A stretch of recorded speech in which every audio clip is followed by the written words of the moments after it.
I walk downstairs and all of a sudden I see Jinx and Salem. Like Chris is asleep on the couch Nice. and Jinx and Salem are both like Jinx is on his stomach and Salem is in between his legs and they're Nice. all like sacked out. Yeah. Yeah. Everybody. It's just vibes. Yeah. It's just vibes. Great vibes. Blanks is curled up on the couch. Kluger's on the back of the recliner. Puma is here. I hear her. Oh my gosh. Make yourself known, girly. You want to join? Okay. I'm gonna take that as a no.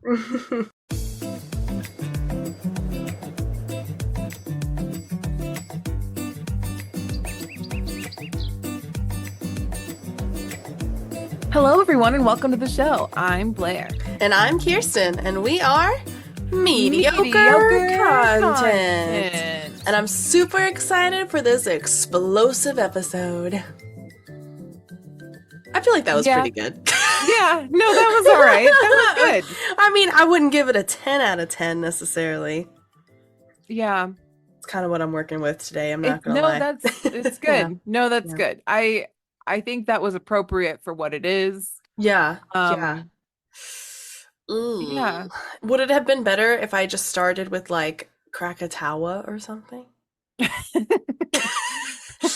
Maybe. No, what is it they do in Finding Nemo? It's shark like, bait, hoo ha ha. Yes. That's what we probably should have started. Okay, do you want to roll it back? No, no, it's fine. I think we got it. I'm really upset about it.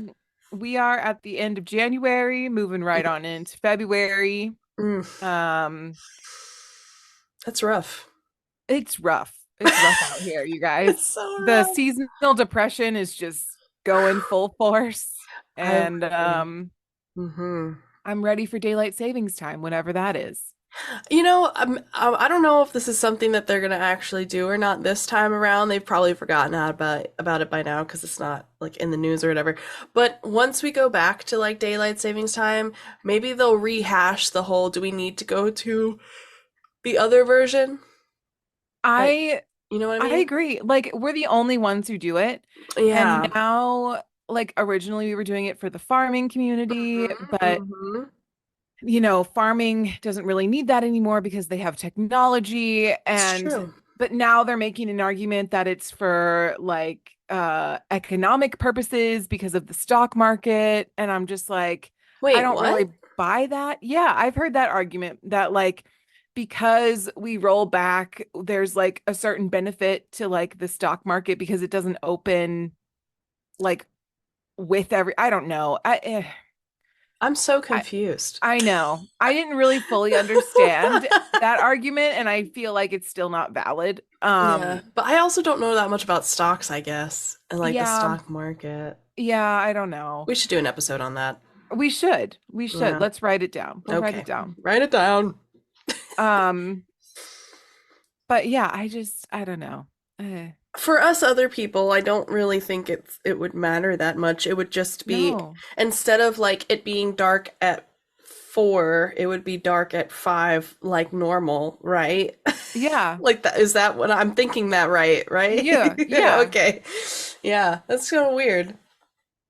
I don't know. It's fine. But I agree. I don't like this. I don't like this. I don't like this whole like lighting situation we've got going on. The lighting is not very good. It's not very good. And we're going to need you to fix that, government. Yeah, government.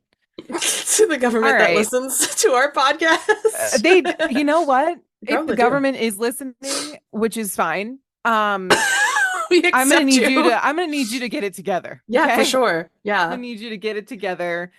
I can't anymore. No. Yeah, I need the lighting fixed. In general, just like get it together. In all aspects of your life. If we're putting in requests, can you also make the lighting just a tad bit warmer? I feel like I'm a cool tone naturally, but when you put cool tone over cool tone, I just kind of look pasty and it just doesn't work for my complexion. I agree. So if we're on the topic, I just want to put my 2 cents in. Yeah, that's fair. Okay. I mean, I think I think the sun is naturally a warm light source if we're really getting into that. Is that a Um, joke about the warmth of the sun, or are we talking no, about the lighting? no, the lighting of Oh, the sun is actually a warm tone, I would oh, argue. you think? Oh, yeah, Okay. I would. I mean, golden hour, that's a thing. And Golden that's, hour. yeah.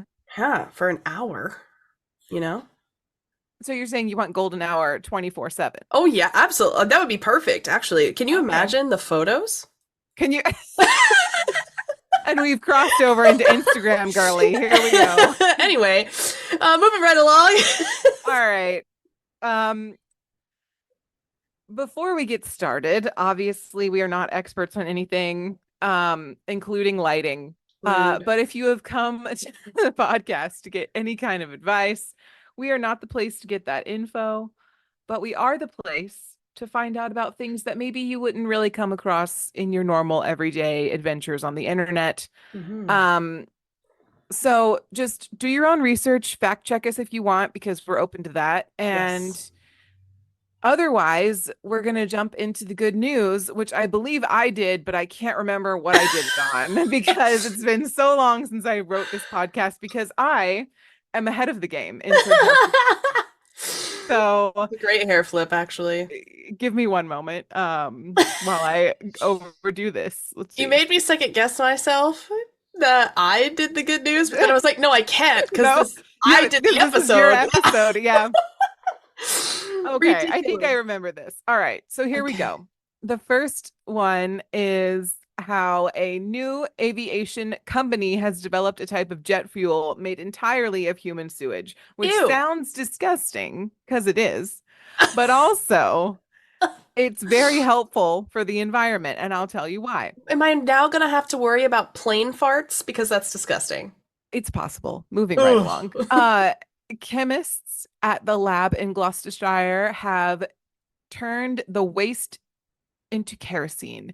James Highgate, Firefly Green Fuels CEO, said, "We wanted to find a really low value feedstock that was highly abundant. And of course, poo is abundant." That's Great. facts, actually. Independent tests by international aviation regulators found it was nearly identical to standard fossil jet fuel.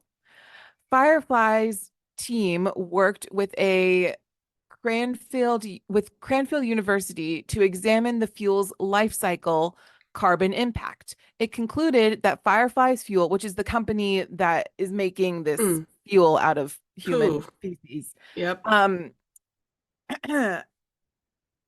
let's see. So let's see. It concluded that Firefly's fuel has a 90% lower carbon footprint than standard jet fuel. Mr. Highgate, who has been developing low carbon fuels in Gloucestershire since 20 years for 20 years, said although the new fuel was chemically just like fossil-based kerosene, it has no fossil carbon and it is fossil fuel free. Hmm. Of course, energy would be used in production, but when looking at the fuel's life cycle, a 90% saving is mind-blowing. So yes, we have to use energy, but it's much lower compared to the production of fossil fuels, he added. Is it just Across the people? Yeah, just people. Oh, okay. Across the world, flying contributes around 2% of global carbon emissions, which contribute to climate change. It is a small fraction, but growing fast, and taking carbon out of aviation is one of the hardest challenges. Electric planes are being developed with a company in Cotswolds promising hydrogen electric powered flights for dozens of passengers by 2026, Hmm. but it will be years, decades maybe, before mass air travel will be powered by completely new technology. Mhm, mhm. So, finding new, greener ways to make kerosene without fossil fuels has become a global gold rush.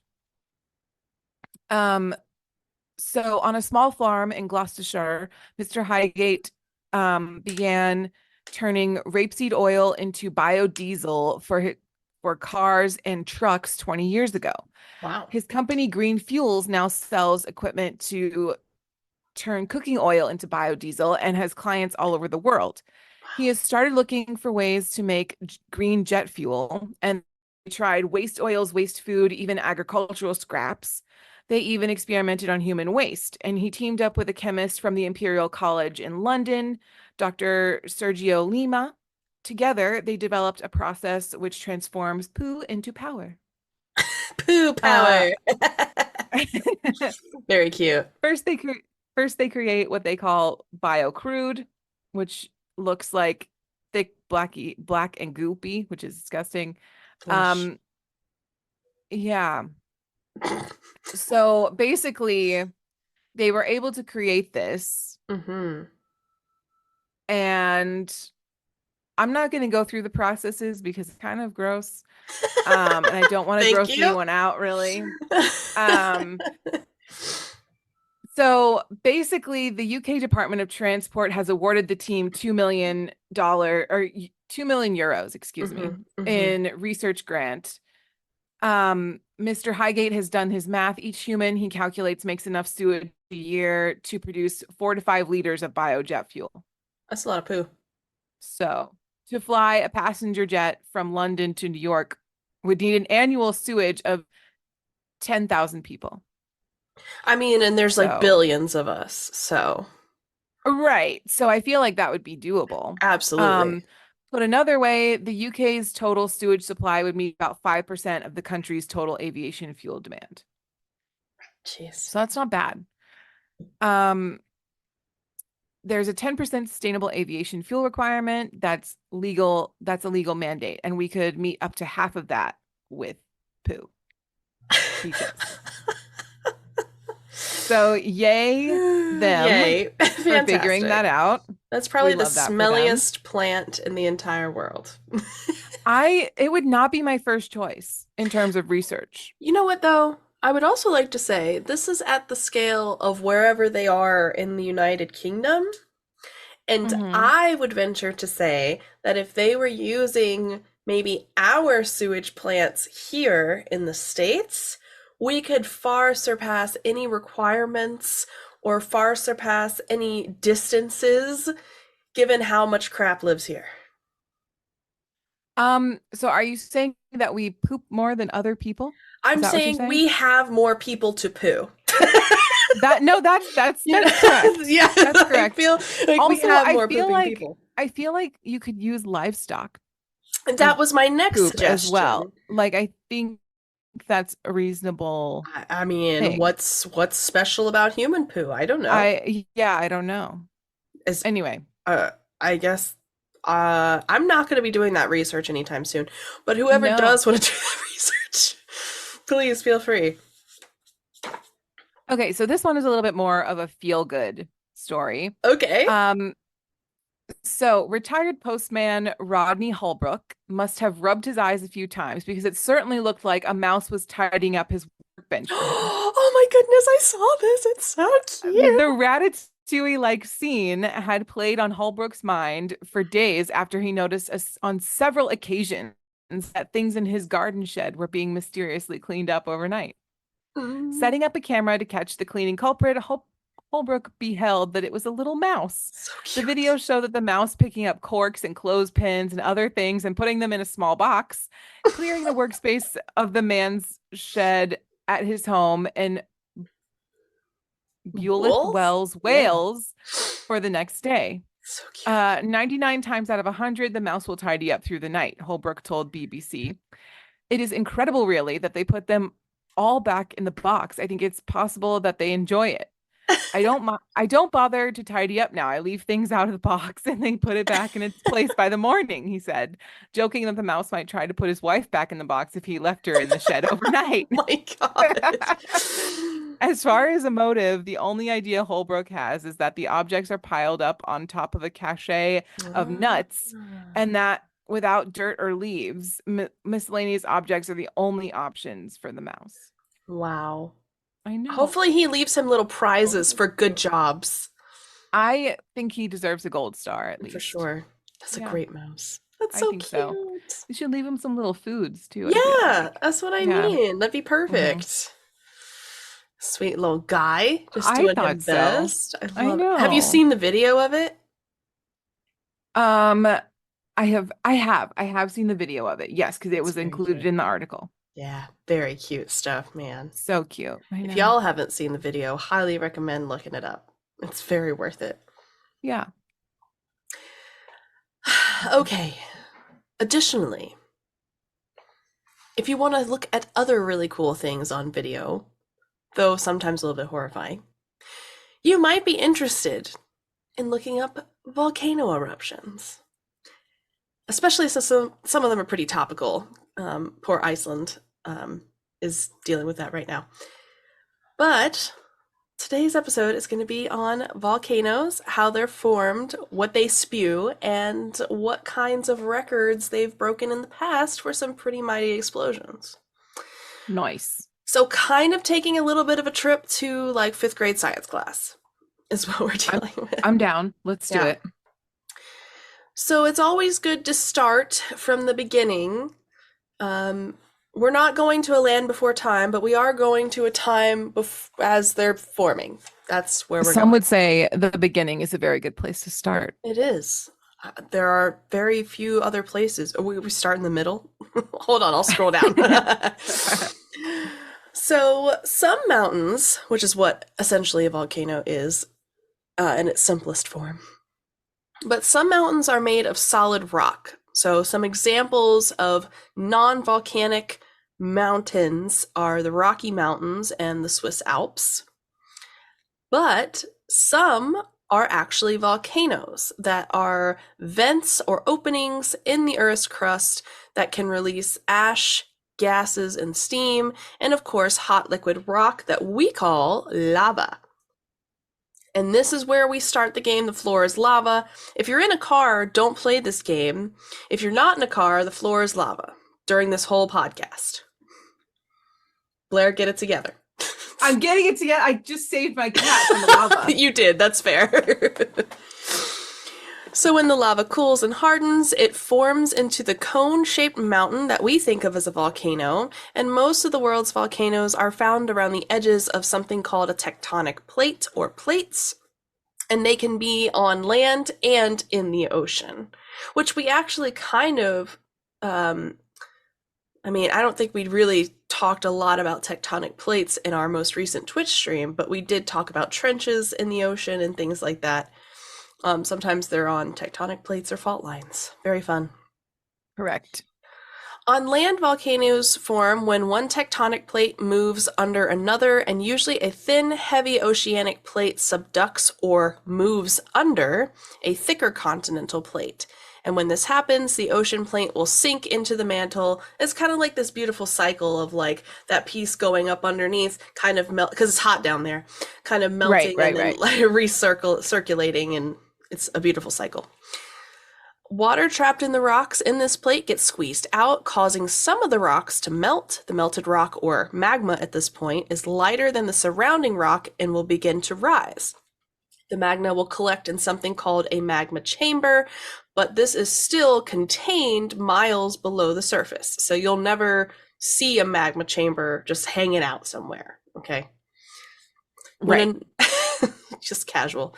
When enough magma begins to build in this chamber, though, I guess the best way to describe, imagine a water bottle. It's not full, it's got a little bit at the bottom, and then you fill it up a little bit more, and then you decide to apply pressure as well. So now you're squeezing the bottle of the bottle, and it, of course, visually will begin to rise to the top of that bottle. That's what's happening in the magma chamber. It's a lava water bottle. So it will force its way up to the surface and erupt, causing the volcanic eruptions. Right. But in the ocean, they will erupt along the cracks that are formed in the ocean floor by the spreading of the two plates, called a mid-ocean ridge, which is different, obviously, than the sliding underneath the plates situation. Magma from Earth's upper mantle rises up to fill the cracks, and as lava will cool, it forms a new crust on the edge of the cracks, and these mid-ocean ridges are actually long chains of underwater volcanoes that circle the planet almost like the seam of a baseball, which is kind of scary in its own right. It is a little. Yeah, You know. I would say. So my question is, like, you know how sometimes we have like volcanic eruptions that are not like super, like some of them are like really impactful and like Mm-hmm. very big, and that just Mm-hmm. depends on the amount of pressure, right? Yeah, I think it depends on the size of the chamber, how long the plates have been sliding along, how much pressure there is, where Right. it is. Because as we know too, some volcanoes are completely dormant for like ever.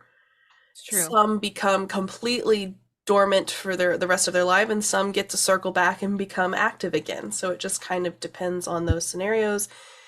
And also, I think whether I don't know how this happens, and this is just a guess, but also maybe that chamber gets depleted or filled in with something else, so it's no longer accessible, or it just moves along the chain as the plates move. So now you might have a new one forming that might not be as explosive because it's not as large, but it's kind of like creating a new one in the previous one's stead. Like, I don't really know.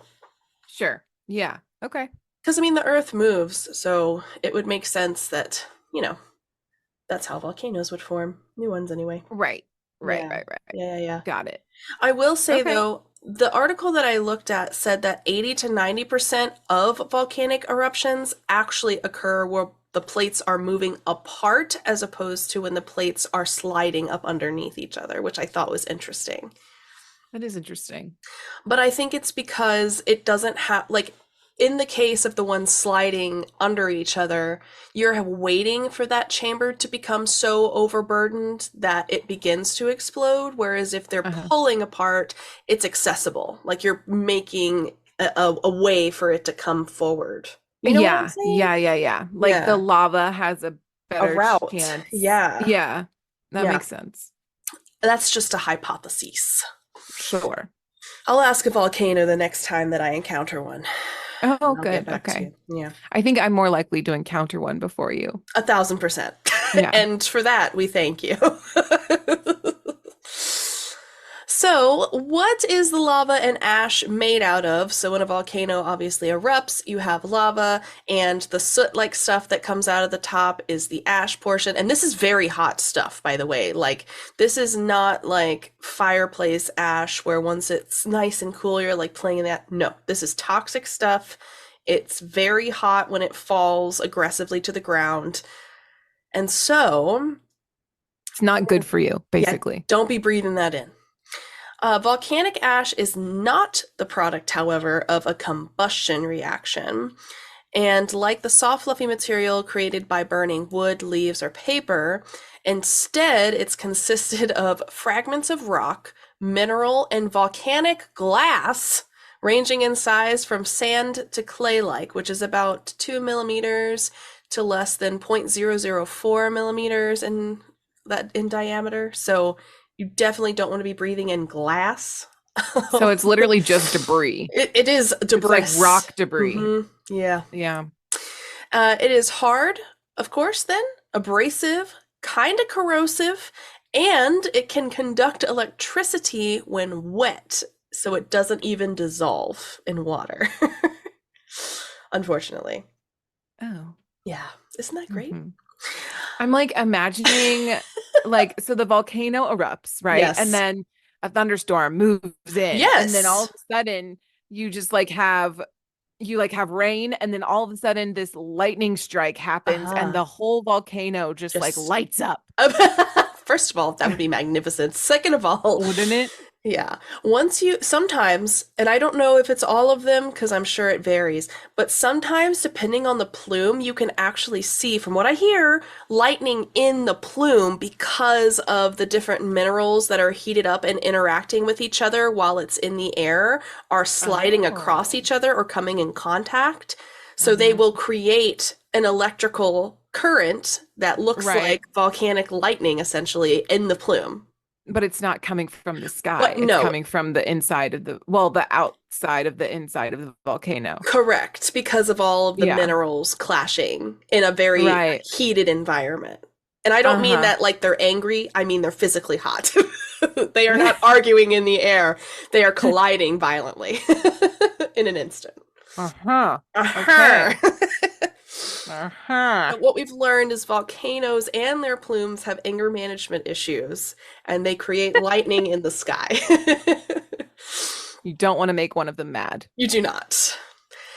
So, of course, then this ash can be spread into broader areas. That's why there's almost like an earthquake or a tsunami. There's always like a zone of impact, right? So it's Sure. not just concentrated where it happened, it's usually miles and miles around, depending on weather and such. Mm-hmm.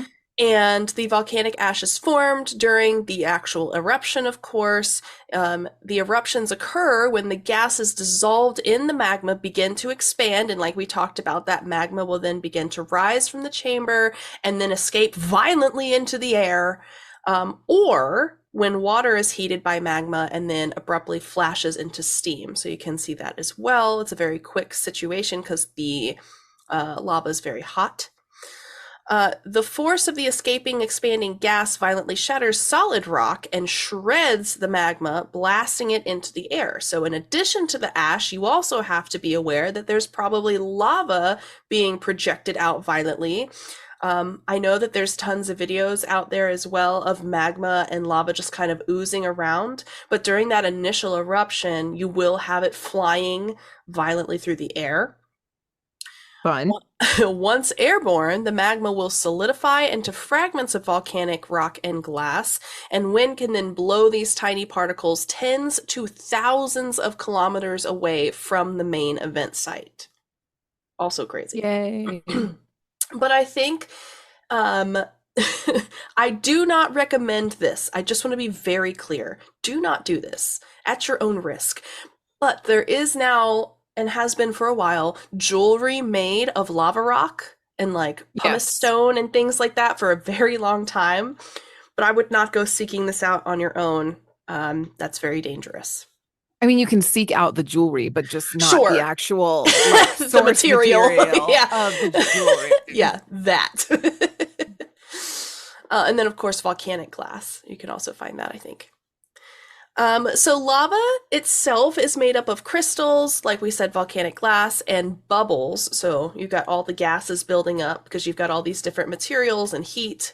It's basically like an earth soup, I suppose, is what you would call it. Rock soup. Rock soup, your favorite. Hot rock soup.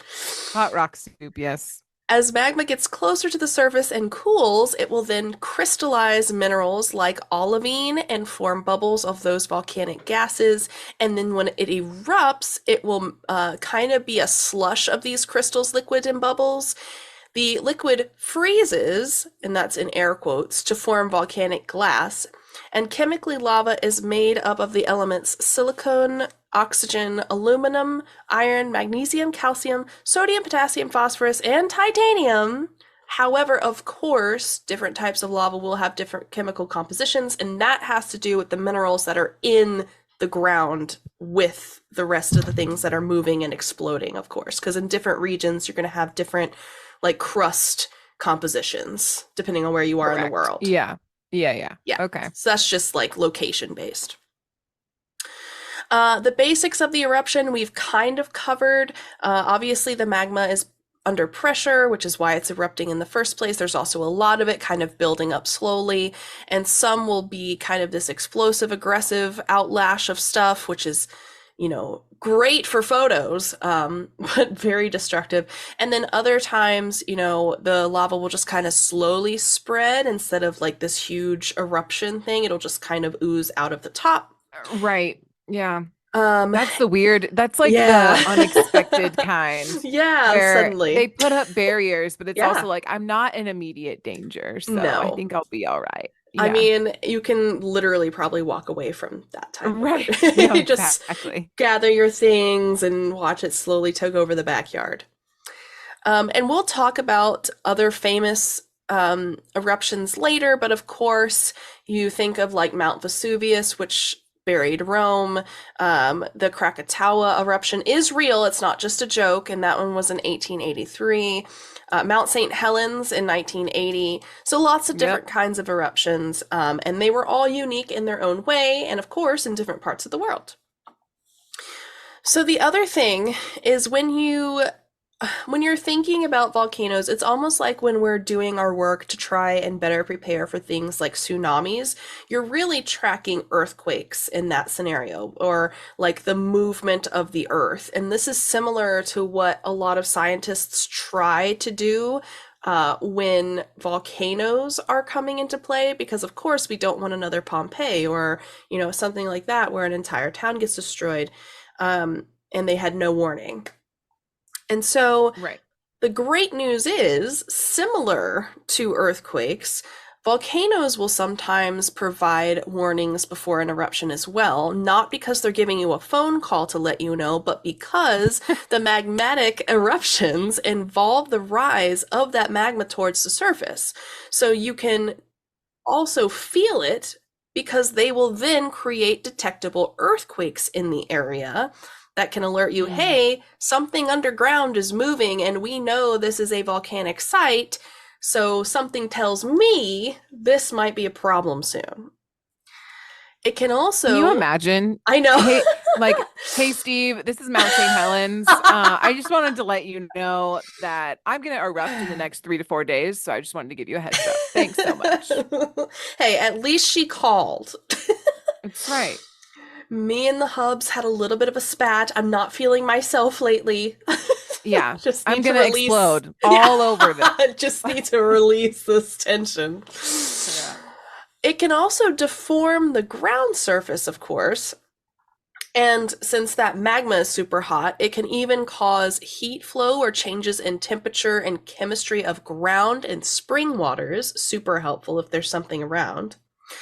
And then steam blast eruptions can occur with little to no warning as, water flashes with steam. Think of like a geyser situation, right? Yeah, absolutely. So that's technically an eruption as well, but obviously different. It's spewing water instead of lava in that case. It is pretty impressive, though. We did go. We've seen the one at Yellowstone and Old Faithful, and it is wild. I bet. And people try to get up close and everything. Can't be doing that. Like, y'all are you can't be doing that. You can't be doing that. Even though like the heat alone will scald the crap out of you, but also there's tons similar to like these kinds of like lava volcanoes. Those geysers they're also mineral rich because again, it's all circulating from underground. It's like mostly you don't know sulfur. Right. So, you don't want to be breathing that stuff in or having that touch your bare skin. Like, that's just bad news. Yeah. It smells kind of interesting, too. Just so you guys know. Why aren't we using this for fuel? You know what? I don't know. Questions. I don't know. So, obviously, the precursors then that they're looking to identify that may elicit an eruption at some point include that increase in frequency and intensity of felt earthquakes, noticeable steaming or fumarolic activity, so fumes, and new or enlarged areas of hot ground, subtle swelling of the ground surface, because obviously things are getting pushed up, so the terrain may even alter a bit, small changes in heat flow overall, and then changes in the composition or relative abundance of fumarolic gases. So you might even smell it, unfortunately. So the volcano farts to let you know that it's about to explode, and then it explodes. Great. However, unfortunately, the precursors do not often indicate the type or scale of an eruption that might happen. And this is important because of the next section we'll talk about with the different types of eruptions. Even with the Icelandic eruption that's happening, they had no clue how aggressive it was going to be. All they could say was, you may or may not want to get the heck out of there. And luckily, people are smart enough to, leave. Right. Exactly. But precursors can also continue for weeks, months, years before anything even happens, and they can also subside and never be followed by an eruption or kind of that dormancy situation where you're like, oh my gosh, it's going to happen. Nothing happens. And then suddenly Jinx just continues to change the document that you're reading. I'm so sorry. He's making his own edits. I apologize. With his butt, no less. His butt. That butt is very talented. There we go. I thought so. So it just kind of depends. An example of this is Italy's Campi Flegrei. So I apologize if I butchered that. But that volcano has been showing signs of unrest for 60 years and has Oh done my nothing. God. Can Okay. can she just decide who she wants to be? Either do it or don't. What did you say? Like get off the pot or crap, you know? Lots of poo jokes Yeah. here. Yeah. Hmm. Anyway, I don't think that was the exact word, but this is a family show. So Yeah. there's also a website for the United States Geological Survey that we have linked in our description. But basically, what it does is it will actually detail all volcanoes currently being watched and at what level of advisory they're in. So Okay. essentially, which ones might be more likely to erupt than others. And it was extremely interesting to look at, what kinds were highly recommended and giving, like this might happen at any time, as opposed to some that have just been there forever. And you're like, well, okay. Yeah. But anyway, the next half, we're going to talk about ones that did actually happen and their impacts and the history behind them. So stay tuned for the second half. Man, I'm glad this podcast is halfway over. Me too. I'm not sure I'm even going to make it through the second half at this rate. It's a good thing they call this mediocre content. That way the public knows what they're signing up for before they even start listening. I feel like the listener deserves a more direct warning about the true mediocrity of this podcast. Agree. Let's send them into the second half with a real disclaimer. Mediocre content is far more mediocre than you think. If you think that's what's good for you, you listen at your own risk and moderation. We, the husbands of the mediocre content podcast hosts, do not recommend you listen to our wives week after week and instead suggest small regulated doses of their mediocrity at any given time. We should know. We live with them. All mediocre content podcast listening is at your own risk. Good luck.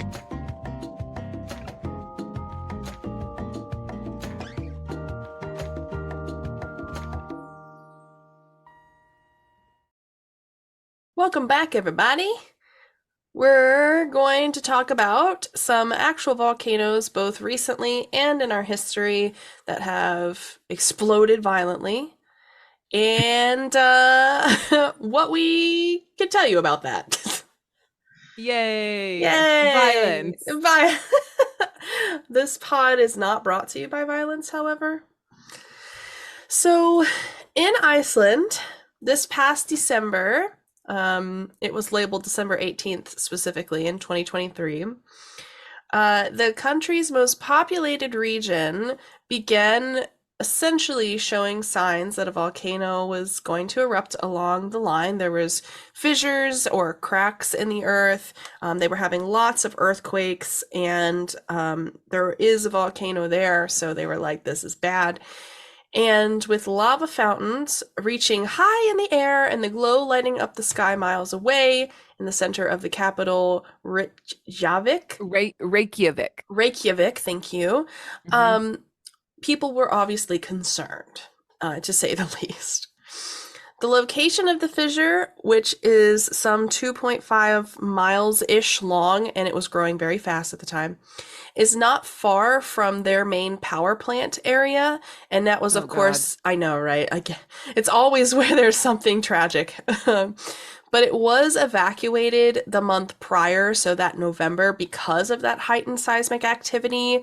And they were still concerned, of course, but from what I understand, they actually built something around it to try and protect the plant, even if something did happen, which was kind of cool. Oh, cool. I don't know specifically if that's accurate or if that was just in the news, but allegedly they tried to essentially build a wall-ish structure around it. But in the initial assessment, the Monday night prior to the eruption, volcanologists had said that the eruption had occurred in one of the most worst possible locations possible, which would, of course, pose an immediate threat to both the town and the power plant. However, they decided they had the chance to do this, but they were going to fly over the site of the eruption, and the immediate situation at that time did not appear as dire as initially feared, which was fantastic. But the size of the eruption was larger. So even though the overall concern of it being this huge, rapid, horrible explosion was kind of nixed, it was so large, and the fissure where the volcano activity was happening was so large. The lava flow was unpredictable, hard to Right. say how long it was going to flow. Those were the concerns that then took hold. And this is a better be safe than sorry Yeah, situation for sure. absolutely. So lava was flowing about 2.5 kilometers north of Grendavik, or 1.6 miles, according to Kristen Johnsdotter, who was the head of the Volcanic Activity Department. And however large the eruption with the town of Grendavik evacuated, it currently poses no risk to people, even today. And that was told to reporters around the area. And still, authorities are cautioning people, of course, to just not get close at all, just because it's still expanding, there's still activity happening. So overall, just avoid it would be your best bet. Now, Can do. it's important with this information, especially with something that's happened recently, to kind of have an idea of I guess the sizing index of these explosions for volcanologists.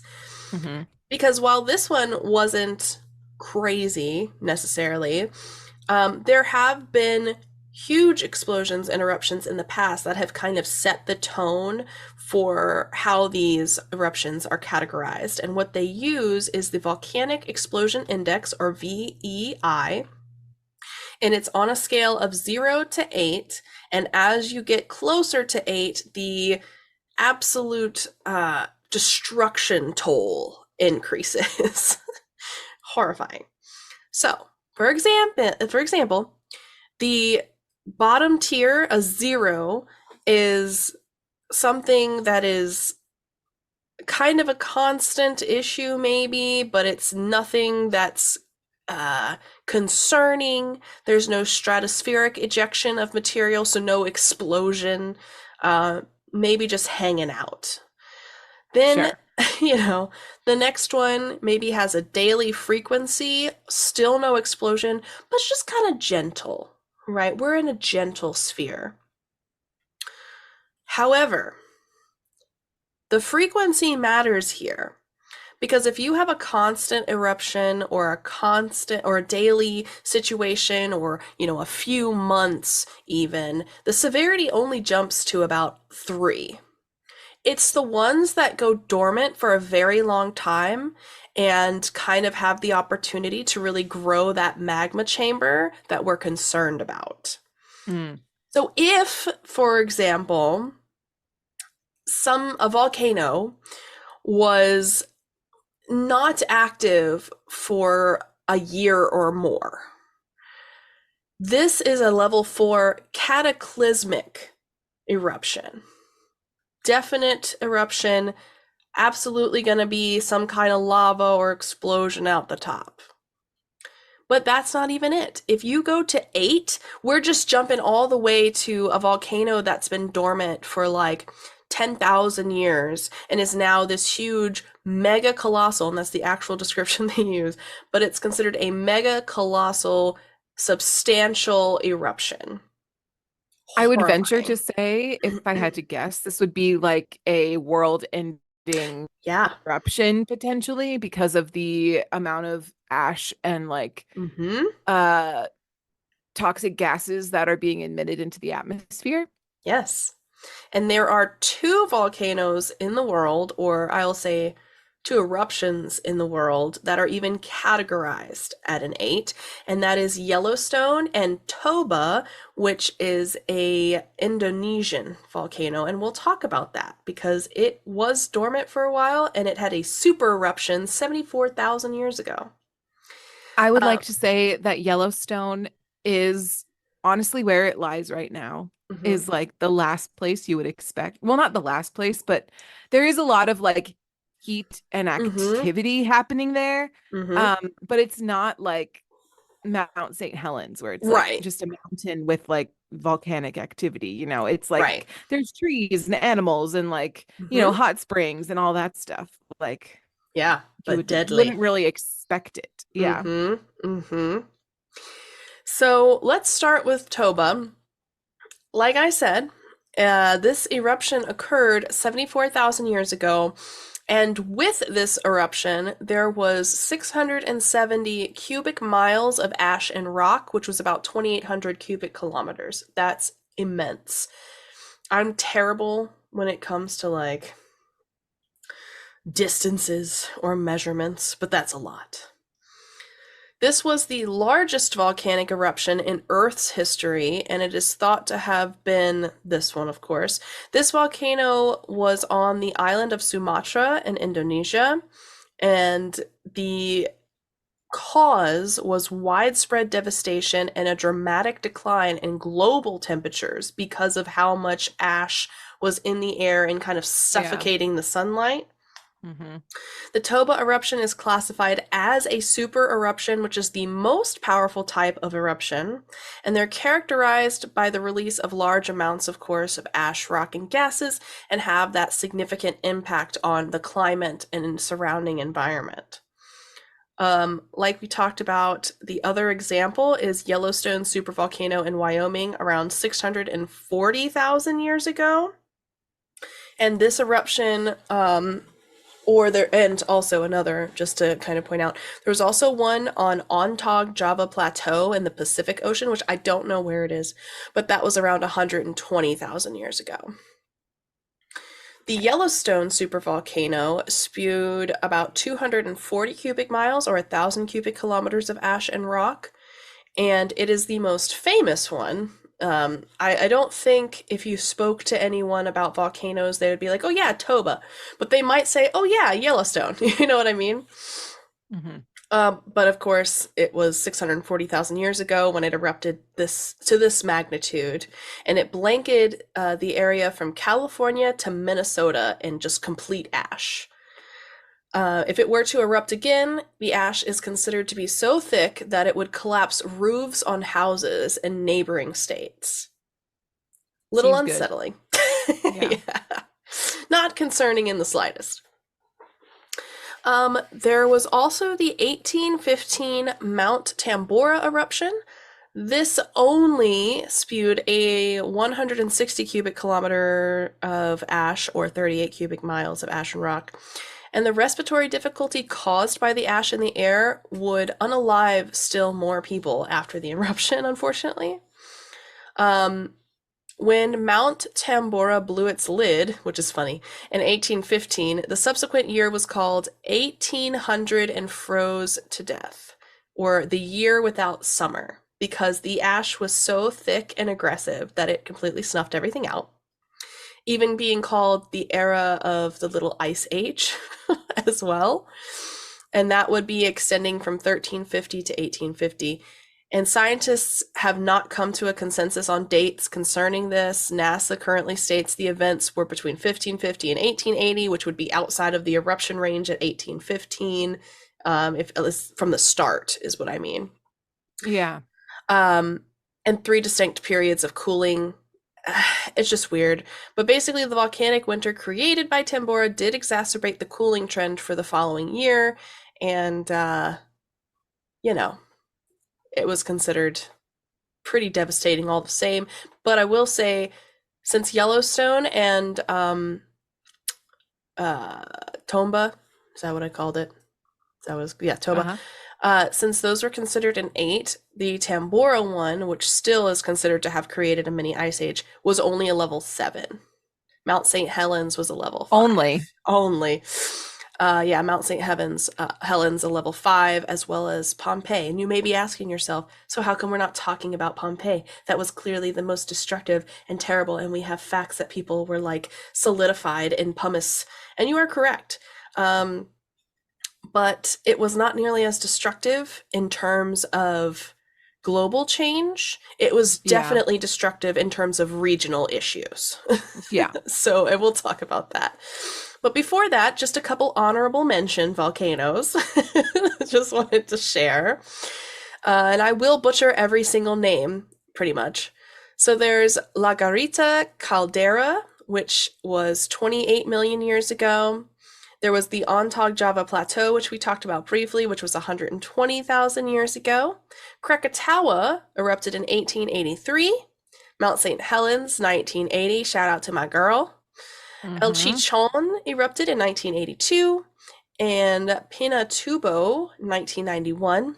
And Soufriere Hills in 1995. And apparently is still kind of active because it said 1995 to present, which is great. Okay, so it's a slow burn. It's a slow burn, which we love. Sometimes we love a slow burn girly. It's fine. We do. Yeah. Now, I did want to touch on Pompeii because I feel like you can't talk about volcanoes if you don't also include Pompeii. It's kind of sacrilegious. So we're going to. On August 24, after centuries of dormancy, Mount Vesuvius erupts into southern Italy, devastating the prosperous Roman cities of Pompeii and Herculaneum and killing thousands. Herculaneum. What a fun. Isn't that great? Fun so town fun. name. Yeah. Anyway, go ahead. The city is buried there under a thick layer of volcanic material and mud. It was never rebuilt, of course, and largely forgotten in the course of history. But in the 18th century, they were rediscovered and excavated, because obviously now we know what happened, providing an unprecedented archaeological record of the everyday life of an ancient civilization, startlingly preserved in sudden death. So I'd also like to say this is what's interesting about things like that. So I think it was you, actually, that talked about bogs at one point. Was that you? Did we talk about bogs? Yeah. I have never once talked about bogs. I feel unless like it was we related have. to something else we talked about. Maybe it was good news or something. I don't know. Possibly. But it's similar, but obviously different, because this is a different kind of preservation. But in a way, volcanoes are capable of preserving things really well once it becomes completely solidified in pumice stone. And the great thing about bogs, if you ever want to read about bogs, maybe we should do one about bogs. But that is another thing that we have found fully preserved things in, and we can actually tell the history of things that we have found. So it's just like super stinking cool, horrible for them, but super stinking cool years later to discover. Right. We could also, if you were tuned into the stream last week, was it? By the time this comes out, it would be last week. Yeah. No. Sure. 2 weeks ago. Sure. I don't know. Whatever. Anyway, the one about the deep ocean. Oh yes. You would know about the salt lakes. Yeah, the brine lakes. Ocean that also, yes, the brine lakes that also preserve things very well. Yeah. It's very creepy, but very cool. Yes. It's an archaeologist's dream, to be honest with you. Yeah.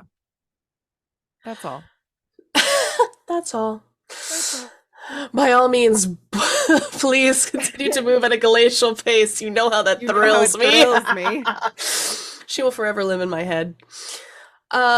The ancient cities thrived near the base of Mount Vesuvius, of course, at the Bay of Naples, and in the time of the early Roman Empire, 20,000 people lived in Pompeii, including their merchants, manufacturers, and farmers, who exploited the rich soil of the region with numerous vineyards and orchards. Ironically, if you are near a volcano, the soil is probably mineral rich because of the continuous eruptions, is what I understand. So you've got a lot of the good minerals that help your crops grow. And they were just like, this is great. But little did they know, you know? A lot of nitrogen, I believe, is the correct element there. Indeed. Of course, none of them suspected that the fertile earth was the legacy of earlier eruptions, which are guaranteed to have happened. But we don't have them documented, I don't think. And in the Herculaneum was a city of 5,000 and a favorite summer destination for the more rich Romans. Of course, it was named after the mythic hero.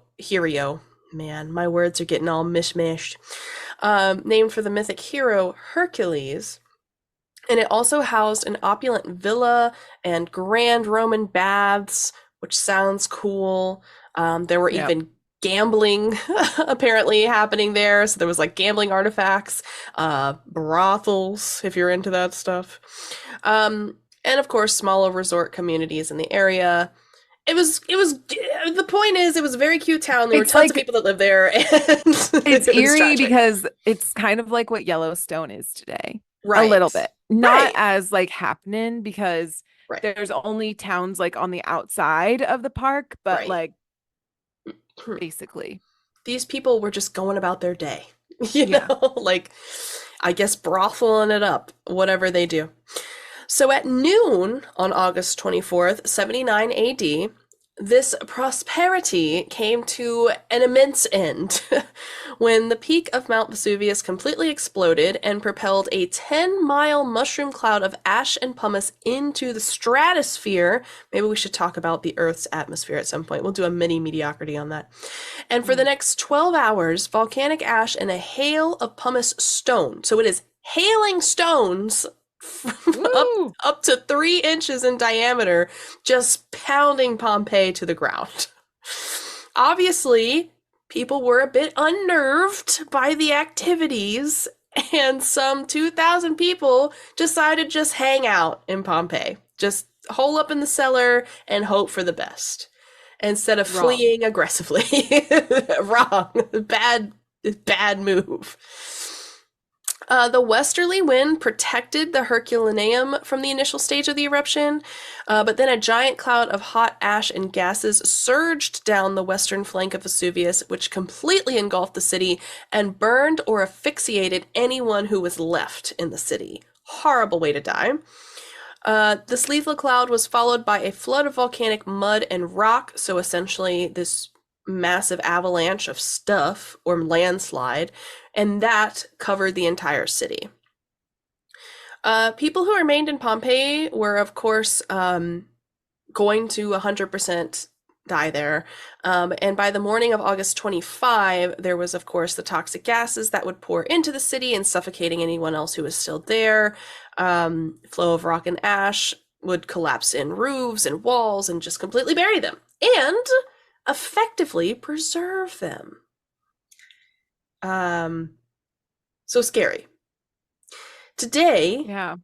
Mount Vesuvius is the only active volcano on the European mainland, and its last eruption was actually in 1944. Its last major eruption was 1631.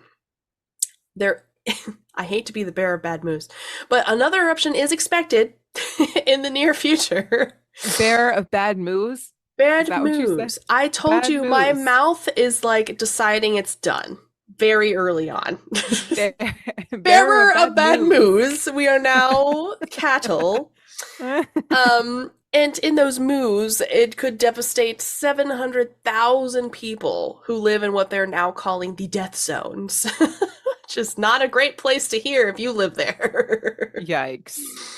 However, again, just to kind of rehash the fact that as devastating as that is, it was only a level 5 on the VEI scale. So, Right. even with all of that destruction, it won't even the worst.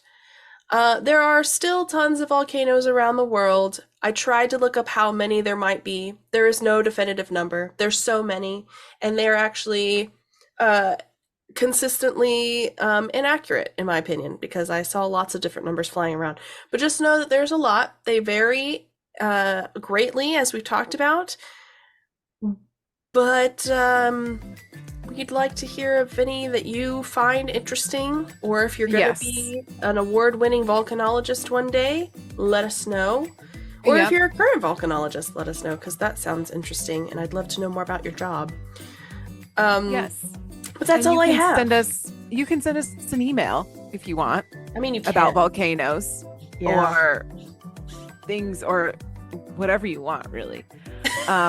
At mediocre content. Sorry, my cat's butt is in my face. Mediocre content podcast at gmail.com. Great way Or to you end. can follow us on Instagram or TikTok or Twitch at mediocre content podcast. And you can tune in to our Twitch stream every other Thursday at 3 p.m. PST, 6 p.m. EST, or 11 p.m. BST. Don't forget to rate us 5 stars anywhere you listen to podcasts, and we will see you next week. Bye. Bye. This has been Mediocre Content. Thanks so much for listening. Cheers! Cheers!